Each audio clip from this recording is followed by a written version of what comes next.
Hi everyone, I'm Carey Peña and this is a Modigent Quarterly Update. We are broadcasting today from the Center for Positive Media.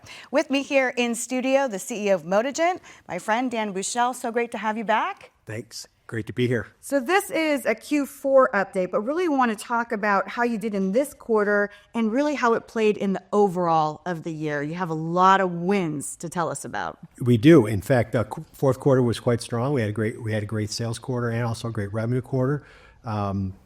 Achieved some milestones at the end of this year, which we're really proud of. We exceeded the $500 million mark for new sales. So we sold $500 million, $505 million exactly in 2024. And our revenue targets, we actually exceeded our revenue target. And we're going to finish the year revenue somewhere between $500 and $575 million. So a big milestone for us at the $500 million mark. The team's very proud of that.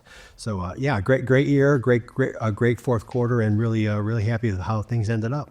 We have done a really great job of speaking to the marketplace, both through activities with you and our team here, and as well as others around who we are and what we believe in. We've been fortunate in the fact that the value proposition of who we are and what we believe in resonates with potential sellers, and we've had a great opportunity to grow through acquisition. I will also say that since the first of the year, really kind of middle December till now, the acquisition market is really warming up again. It was a bit slow in 24, primarily due to interest rates and impacts of economic factors. But we've seen about 6 or 7 companies come to market in the last 30 days that we are really excited about.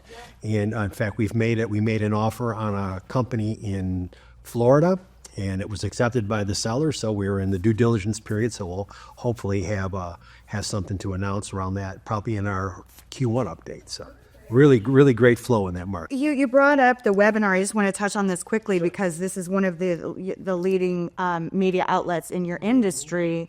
And so this was an important webinar to reach people and explain more. You flew actually your team in. We had it here in the studio. What was the importance of going all in on that to really speak directly to the audience? One of the things that's always challenging for us is capacity. Right. So for us to actually meet with and be able to speak to, I think we had about 200 participants live in the webinar, which is fantastic. And then thousands more. And then many more have reached out, and we as you would expect, track the click-throughs and all the other elements that are associated with that. But it's a force multiplier, quite frankly. We're able to reach a broad-based audience. So it is a force multiplier for us, and it's also a great opportunity for my team and for others to see my team and get a sense kind of who we are and how we interact together and how we operate. And so I thought it was a great opportunity for both us and for folks who are thinking about selling a company. So let's talk before we wrap. 2 more questions here. Your vision for 2025. Well, for 2025, we are continuing to grow the business. We've got a plan for another 20 salespeople in the year, so we're gonna grow the business by another, $100 million.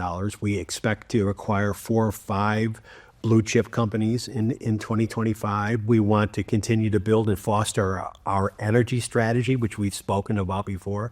We are close to closing on a deal with one of our first energy services firms. So we're working through that process, and we've talked about that before as well. But so the energy strategy, continue to develop that, continue to work on our business development strategy with our sales folks.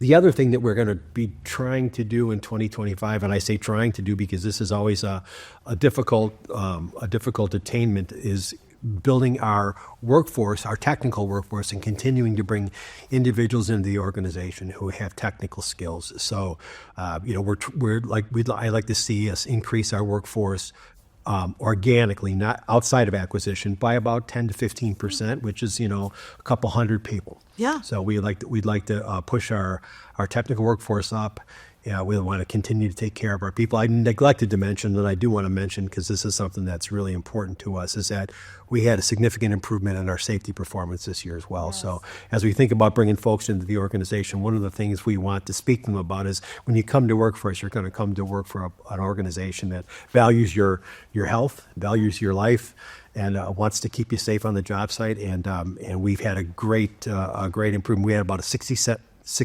improvement in our injury rates, and it was quite low before, but we are actually hitting significantly better than our industry in performance in both cost, which is your experiential modification rate, or EMOD, is well below the benchmark of 1, and our recordable incident rate is down at around 1.0, which is also best in class. So we're really proud of that, and I wanted to mention that. Well, you're an industry leader when it comes to safety protocol.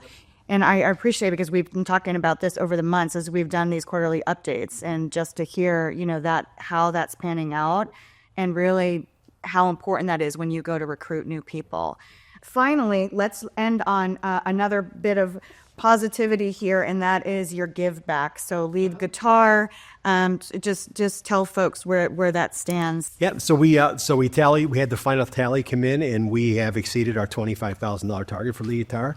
We want to continue to grow that and develop that over the next couple of years with our folks, and we have a very organic and bottoms up groundswell of support for that organization. But also, I want to mention that in the Carolinas, we talked about what had happened in the Carolinas with the hurricane, and so we have done some things down there. We donated air conditioning and heating systems to some not-for-profit organizations, and donated them, installed them, and put them in free of charge for not-for-profits and communities that we're trying to get back on their feet. Thank you so much, and thank you for setting the example with the company culture and giving all your folks an opportunity to give back, big or small. It all matters. So we appreciate you, and thanks to all of you for watching. This is a Modigent Quarterly Update. I'm Carey Peña.